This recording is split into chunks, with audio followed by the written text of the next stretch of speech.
ஓம் ஸ்ரீ குருபியோ நமக. நன்றாக குருவாழ்க, குருவே துணை. பரபிரம்ம ருத்ர காயத்ரி ஞானஸ்தலத்து நண்பர்களுக்கு வணக்கங்களும் வாழ்த்துக்களும். இந்த பதிவு தனுசு லக்ன நண்பர்களுக்கு அர்த்தாஷ்டம சனியை பற்றி சொல்ல போகிறோம். 4ஆம் இடத்துல சனி வந்துருச்சு. தொழிலுக்கு ப்ராப்ளம், உறவுகளுக்கு ப்ராப்ளம், ஹெல்த்துக்கு ப்ராப்ளம். அப்போ கஷ்டப்படுறதுக்கெல்லாம் சனினால தான் நம்ம கஷ்டப்படுறோம் அப்படின்ற நினச்சிட்ருக்கவங்களுக்காகத்தான் இந்த பதிவு. உண்மையிலேயே நம்ம லக்னம் அப்படிங்கிறது தான் முக்கியம், ராசி முக்கியம் இல்லை. ராசி பலன் அப்படிங்கிறது வேண்டாம். லக்னத்துக்கு 4ஆம் இடத்துல சனி, 8ஆம் இடத்துல சனி, 12ஆம் இடத்துல சனி, இந்த 3 சனியும் சேர்ந்து 2 2.5 வருஷம் 7.5 வருஷம் தான் நம்ம முன்னோர்கள் சொன்னது. ஆனால் தற்காலத்தில் 7.5 சனின்னு சொல்லிட்டு ராசியை வச்சு பலன் பார்க்குற முறை என்பது இடைக்காலத்தில் வந்த முறை. ஸோ அதை நீங்கள் எடுத்துக்காமல் லக்னத்தை பேஸ் பண்ணி நீங்கள் பாருங்கள். எந்த கிரகமாக இருந்தாலும் நம்ம லக்னத்துக்கு எத்தனாம் இடத்துல இருக்குது அதுதான் பலன் தரும். சரி, ஒரு பெயர்ச்சி ஆன உடனே அந்த பெயர்ச்சியான கிரகத்துக்கு மேலேயே எல்லா பழியும் போடக்கூடாது. அந்த கிரகமே எல்லா பாவங்களையும் இயக்குதுன்னு சொல்ல முடியாது. 9 கிரகங்கள் 12 பாவங்களோட தொடர்புகள் எல்லாத்துலேயுமே இருக்குது. சரி, அந்த நிகழ்வு எப்போ நடக்கும்? நமக்கு ஒரு கெடுதல் அப்படின்னா அது எப்போ நடக்கும் அப்படின்னா, திசாபுத்தி அந்தர சூட்சுமம் அதன் மூலம்தான் நடத்தி கொடுக்கும். நமக்கு என்ன திசை நடக்குது, என்ன புத்தி நடக்குது, என்ன அந்தரம் நடக்குது, என்ன சூட்சுமம் நடக்குது, இதுதான் நம்ம நிகழ்வுகளை நிர்ணயிக்கிறது. அப்படிப்பட்ட வகையில் சனி உங்களுக்கு நடந்தால் நீங்கள் பாருங்கள். இந்த 4 வகையில் சனியினுடைய பீரியட் நடந்துச்சுன்னா அர்த்தாஷ்டம சனி என்ன பண்ணுங்கிற கான்சன்ட்ரேஷனுக்கு போங்க. அப்படி இல்லைன்னா அதை பற்றி கவலைப்பட வேண்டாம். 4ல் சனி வந்ததுனால ஆக போகிறது ஒன்றும் இல்லை. சரி, இப்போது 4ஆம் இடம் கெட்ட ஸ்தானம், எனக்கு சனி தசையும் நடக்குது, ஒரு சிலருக்கு எனக்கு சனி புத்தி நடக்குது, ஒரு சிலருக்கு அந்தரம் நடக்குதுன்னு சொல்கிறீங்கன்னு வச்சுக்கோங்க. அப்போ என்ன பண்ணும் அப்படின்னா, நம்ம ஜாதக சனின்னு ஒன்று இருக்குங்க.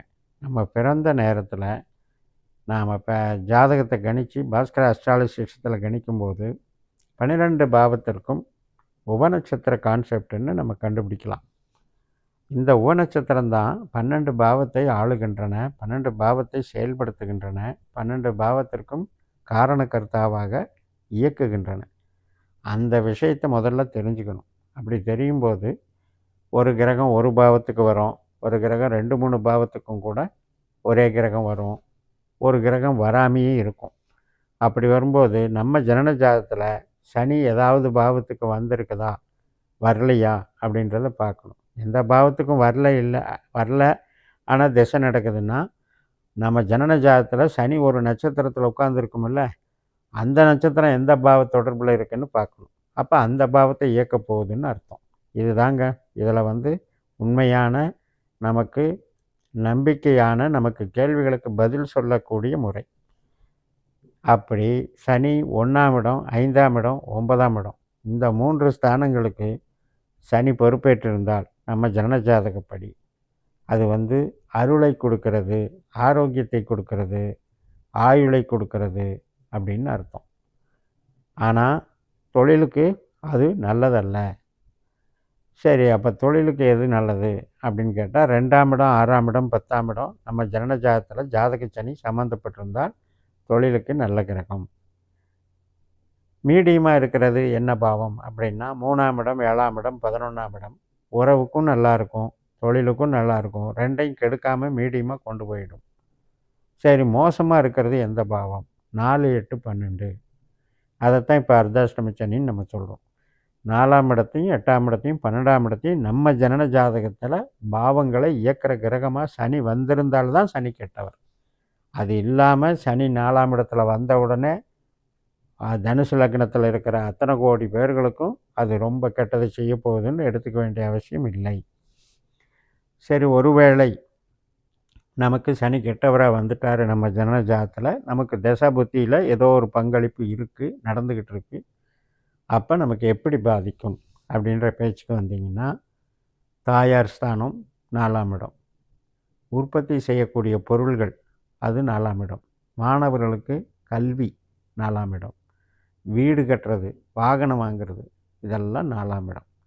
ஸோ இப்படிப்பட்ட அந்த 4ஆம் இடத்தை இந்த 8, 12 தொடர்பு கொள்ளும்போது இந்த நபர்கள் 4ஆம் இடம் சம்பந்தப்பட்ட விஷயங்கள் மூலமாக நாம் ஒரு அவஸ்தையை அனுபவிக்க போகிறோம்.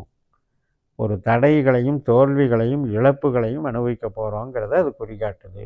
சரி, எவ்வளவு நாள்? 2.5 வருஷமே படுத்திடுமா அப்படின்னா இல்லை. காரணம், நம்ம தனுசு லக்னத்தில் ஒரு புள்ளி இருக்கும். 9 பாதம் இருக்குது தனுசு லக்னத்தில், 30 டிகிரி கொண்டது. அதில் மூலம் 4 பாதம், அதுக்கப்புறம் பூராடம் 4 பாதம், உத்திராடம் 1 பாதம்.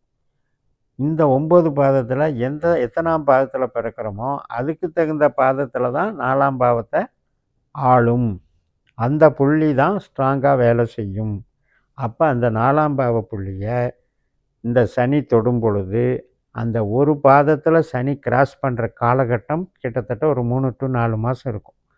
அந்த டைம் மட்டும்தான் அந்த டார்ச்சரை கொடுக்கும், கஷ்டத்தை கொடுக்கும். அது கடந்த உடனே அவ்வளவு எஃபெக்ட் இருக்காது. ஏன்னா அந்த பாவ புள்ளி பவுண்ட்ரி லைனை டச் பண்ணிவிட்டு போயாச்சு.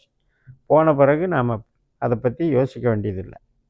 இப்போ மூலம் 1ல் உங்கள் லக்னம் இருக்குதுன்னு வைங்க. இப்போ ஆல்ரெடி 4ஆம் இடத்துல அர்த்தாஷ்டம சனி வந்தபோது என்னாச்சு? பூரட்டாதி 4ஆம் பாதத்தை முதல் புள்ளியை தொட்டுச்சு. அந்த டைமில் தான் நமக்கு சனி திசை நடந்து புத்தி நடந்தவங்களுக்கு கஷ்டத்தை கொடுத்துருக்கும். அதை கிராஸ் பண்ண உடனே அவ்வளோ எஃபெக்ட் இல்லைன்னு சொல்ல வரேன். அதே மாதிரி தான் நம்ம ஒரு கடைசி புள்ளியில் உத்திராடத்தில் பிறந்திருந்தோன்னு வைங்க. இன்னும் 4ஆம் இடத்தையே சனி டச் பண்ணல. ஆனால் நாம் மீனத்தில் வந்த உடனே 4ஆம் இடத்துல வந்துருச்சு, எனக்கு படுற கஷ்டத்துக்கெல்லாம் சனி தான் காரணம்னு நினச்சிட்ருக்கோம். அதுவும் தவறு. அப்போ எவ்வளவு நுணுக்கமாக நம்ம பார்க்க வேண்டியிருக்கு பாருங்கள். அதை விட்டுட்டு நம்ம நிறைய பலன்களை பார்க்குறோம், நிறைய பத்திரிக்கைகள், டிவி, யூடியூப்பில் நிறைய பார்க்குறோம். அந்த ராசி மாறின உடனே, பெயர்ச்சி மாறின உடனே நமக்கு 2.5 வருஷமும் என்னென்ன விஷயமெல்லாம் பாதிப்பு இருக்கோ அத்தனையும் நாம் கற்பனை பண்ணிட்டு நம்மளை நாமளே வருத்திக்கிறோம். இது கற்பனை பயம். அதனால் தனுசை பொறுத்த வரைக்கும் நமக்கு ஜாதக சனியை பாருங்கள். அவர் கெட்டவராக இருந்தால் இந்த அர்த்தாஷ்டம சனியில் அந்த 4ஆம் பாவ புள்ளி எது என்று உங்கள் ஜாதகத்தை கணித்து பாருங்கள். நீங்கள் பாஸ்கர அஸ்ட்ராலஜி சிஸ்டத்தில் எங்கிட்ட கூட உங்கள் ஜாதகத்தை கணிச்சிக்கலாம். அப்பாயின்மெண்ட் வாங்கி கணிச்சிக்கலாம்.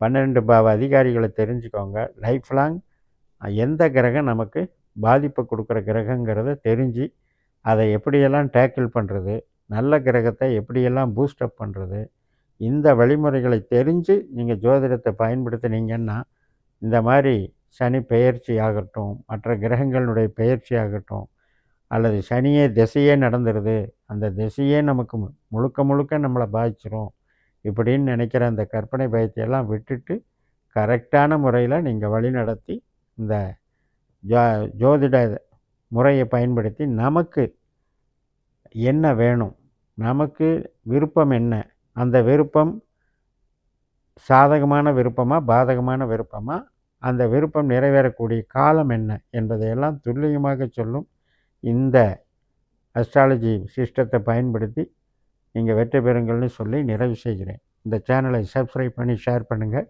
உங்கள் தனிப்பட்ட ஜாதக பலாபலன்களை என்னுடைய வாட்ஸ்அப் நம்பரில் தொடர்பு கொண்டு பலன் பெறுங்கள். உங்களிடமிருந்து விடைபெறுகிறேன். உங்கள் ஜேஎம்எஸ். நன்றி, வணக்கம்.